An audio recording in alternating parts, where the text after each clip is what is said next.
अब हम टॉपिक पढ़ेंगे सूत्र निखिलम विधि से घनफल ज्ञात करना। सूत्र निखिलम विधि से घनफल कैसे ज्ञात किया जाएगा, देखिए। घनफल होती है क्यूब, क्यूब बोलते हैं, पावर 3 को घनफल बोलते हैं। सूत्र निखिलम विधि से घनफल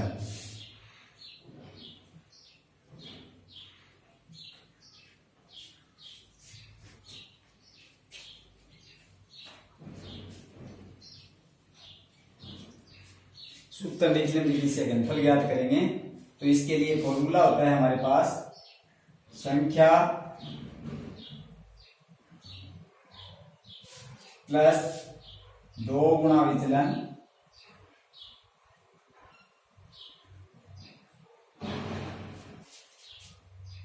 तीन गुणा विचलन की स्क्वायर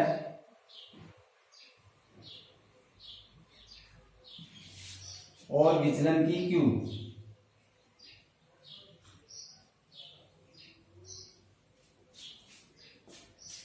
विचलन पहले बता ही चुके हैं कि आधार में और संख्या में जो अंतर होता है उसी को विचलन बोलते हैं। और सूत्र निखिलम विधि से चाहे वर्ग ज्ञात करना हो, चाहे गुणा करने हो, हमें चाहे घनफल ज्ञात करने हो, आधार लेना पड़ता है। जैसे कि मान लेते हैं हम कि संख्या है हमारे पास 15 और 15 की क्यूब ज्ञात करनी है अपने को। क्यूब को घनफल बोला जाता है। अब इसमें 15 के नजदीक में है 10 से, तो आधार हो जाएगा हमारा 10 से। विचलन देखना है तो दोनों में अंतर देखिए, 15 में और 10 में विचलन आ जाएगा 5। अब संख्या ले लेंगे, प्लस 2 गुणा विचलन 5 ले लेंगे, 3 गुणा 5 की स्क्वायर ले लेंगे और 5 की क्यूब ले लेंगे। अब देखेंगे 15 प्लस 5 दूनी 10, 3 गुणा 5 की स्क्वायर 25 और 5 की क्यूब 125।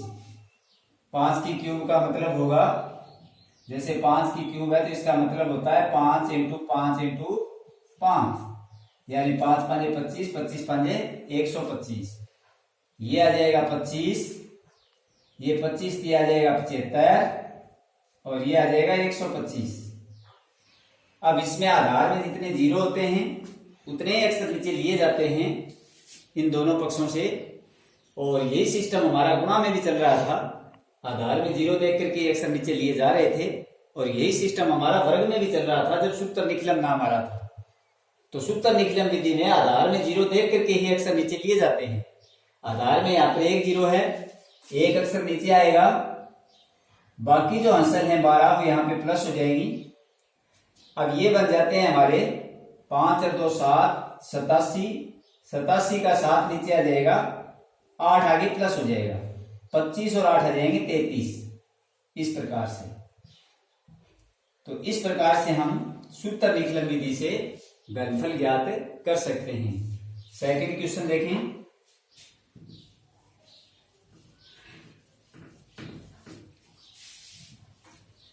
जैसे हमें घनफल ज्ञात करना हो 98 का, 98 की क्यूब, तो देखिए आधार आएगा इसमें 100, क्योंकि ये 100 के नजदीक की संख्या है। विचलन आएगा फिर माइनस में 2, क्योंकि 98 कम है आधार से, तो माइनस में 2 विचलन आएगा। छोटी जब संख्या छोटी हो जाएगी आधार से तो विचलन माइनस में आता है। ये चीजें वर्ग में भी बताई थी और गुणा में भी बताई थी कि विचलन कब प्लस में आता है और कब माइनस में आता है। एक बार फिर से बता देता हूं कि जब आधार से छोटी हो जाएगी संख्या तब विचलन माइनस में आता है, जब आधार से बड़ी हो जाएगी संख्या तो विचलन प्लस में आता है। अब देखिए संख्या है हमारे पास 98 प्लस 2 गुणा विचलन है -2 3 गुणा में -2 की स्क्वायर और -2 की क्यूब। अब 98 माइनस में हो जाएगा 2 दूनी 4, 3 गुणा में 2 की स्क्वायर आ जाएगी 4 और 2 की क्यूब आ जाएगी 8, लेकिन ये 8 आएगा माइनस का, क्योंकि हमें पता है कि माइनस माइनस और माइनस का गुणा करने पर माइनस माइनस प्लस बनेगा और प्लस के गुणा में फिर माइनस है तो फिर माइनस बनेगा। 2 माइनस का गुणा होगा तो प्लस बन जाएगा, फिर आगे माइनस से गुणा होगा तो माइनस बन जाएगा। यानी माइनस की पावर जब विषम होती है तो माइनस ही आता है, और अगर माइनस की पावर सम होती है तो प्लस आता है। 98 में से 4 गए 94, ये आगे 4 थी 12 और ये आगे माइनस के 8। अब जब माइनस में संख्या आ गई है तो इसको प्लस में बदलने के लिए अंश ले जानी पड़ती है। इधर एक अंश का मान आधार के समान होता है। यदि आधार 100 है तो यहां से एक अंश इधर जाएगी तो 100 ही मान बनेगा उसका। ये 94 हो जाएगा, ये 11 हो जाएगा, ये 100 माइनस 8 हो जाएगा। जब यहां से मैंने एक कम किया है तो देखिए इधर मैंने 100 लिखा है, क्योंकि इस यहां से एक असल इधर गई है, उसी का मान ये 100 है। ये 94 आ गया, ये 11 और 100 में से 8 गए तो 92। आधार में 2 जीरो हैं, अब 2 अक्षर लेने पड़ेंगे, जितनी जीरो होंगी उतने अक्षर नीचे लेने हैं, तो ये 92 आ जाएगा, ये 11 और ये 94। इस प्रकार से हम किसी भी क्वेश्चन को सूत्र निकलन विधि से हल कर सकते हैं। जो संख्याएं आधार के नजदीक होंगी उनको या फिर उपाधार का प्रयोग करके किसी भी संख्या का घनफल ज्ञात किया जा सकता है। आगे देखें, अब जब संख्याएं आधार से काफी बड़ी या काफी छोटी हो जाएंगी,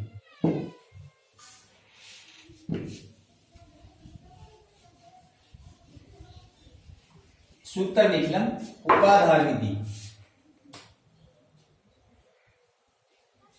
सूत्र निकलन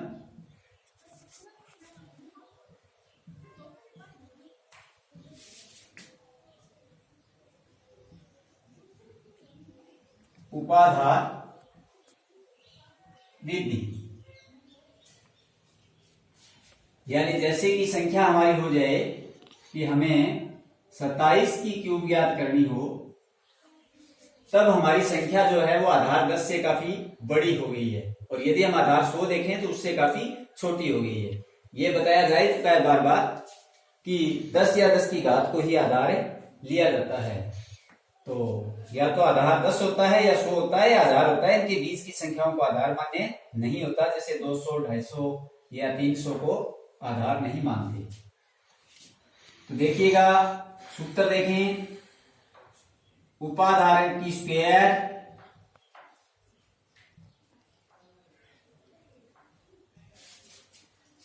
आगे सेम रहेगा, संख्या प्लस 2 गुणा विचलन,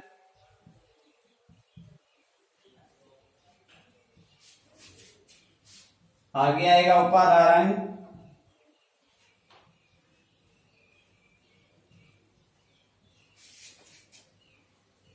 तीन गुणा विचलन की स्क्वायर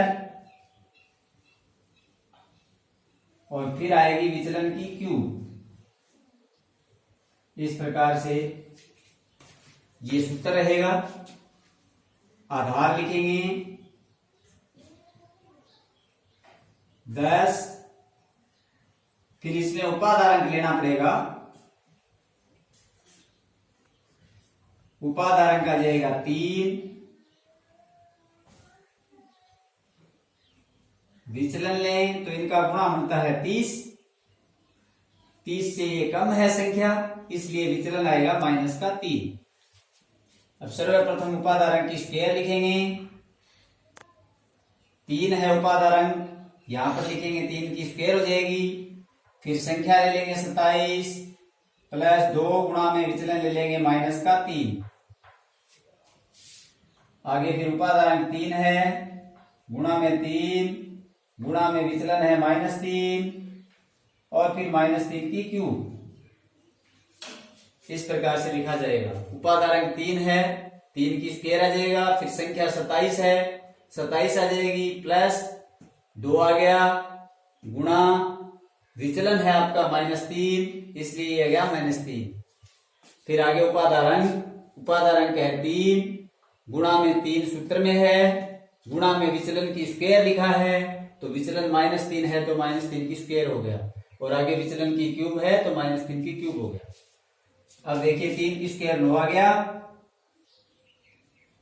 27 माइनस में 3 दूनी 6 आ गया,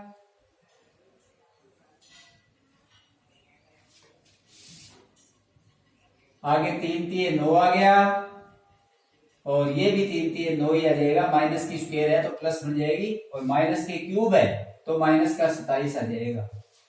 3 की क्यूब है तो 3 गुणा 3 गुणा 3, यानी ऐसे लिखा जाएगा -3 इंटू -3 इंटू -3। -3 बार गुणा हो रहा है, यानी विषम पर है माइनस, इसलिए माइनस ही आएगा।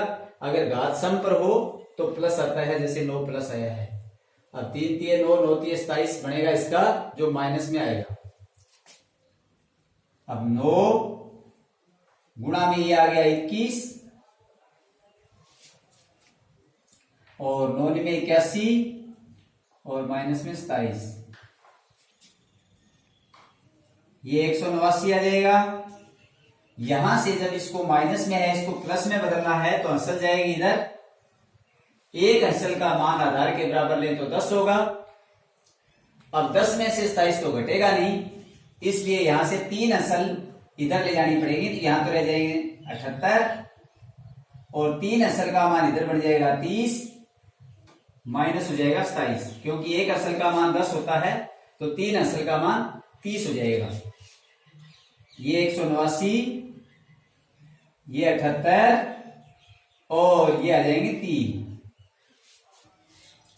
अब एक एक अक्षर नीचे लेना है, बाकी अंशल आगे जोड़नी है। तो यहां से 3 आ जाएगा, यहां से 8 आ जाएगा, 7 आगे जुड़ जाएगा। 9 और 7 16 का 6, 8 और 1 9, और 1 19,683, 27 की क्यूब का मान हो जाएगा। आगे देखें क्वेश्चन नंबर 4।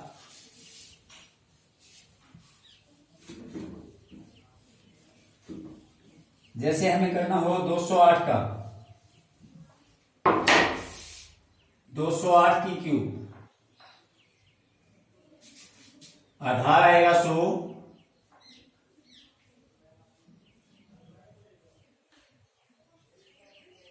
उपादान का आएगा 2, फिर क्योंकि 100 से काफी बड़ी संख्या है।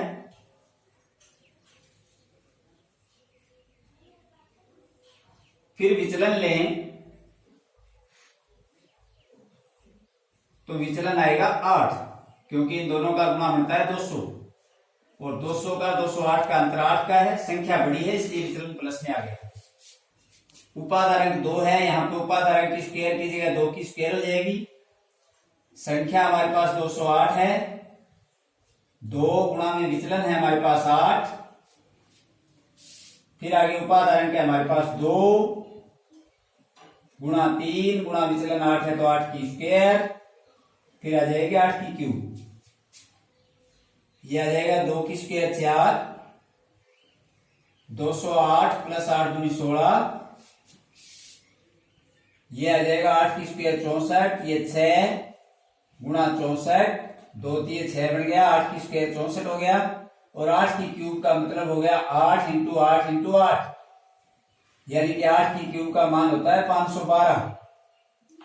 यदि क्यूब सीधे से पता नहीं हो तो गुणा कर सकते हैं 8 8 64, 64 का गुणा 8 से करें, 8 के 32, 8 के 48, 3 51, यानी ये 512 बनता है।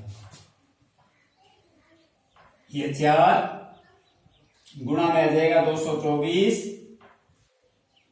ये 6 चौके 24, 6 छिके 36, और 2 38, 384, और ये 512। इसका गुणा कर देंगे, 4 चौके 16, 4 दूनी 8 1 9, और 4 दूनी 8, ये आ गया 384, ये आ गया 512। अब आधार में 2 जीरो हैं, दो अक्षर नीचे आएंगे, बाकी असल आगे प्लस होती रहेगी। यहां से 12 आ जाएगा, प्लस हो जाएगा 5, यहां से 89 आ जाएगा, प्लस हो जाएगा 3, और यहां से आ जाएगा 899। तो इस प्रकार से किसी भी संख्या का घनफल हम सूत्र निकलन विधि से ज्ञात कर सकते हैं।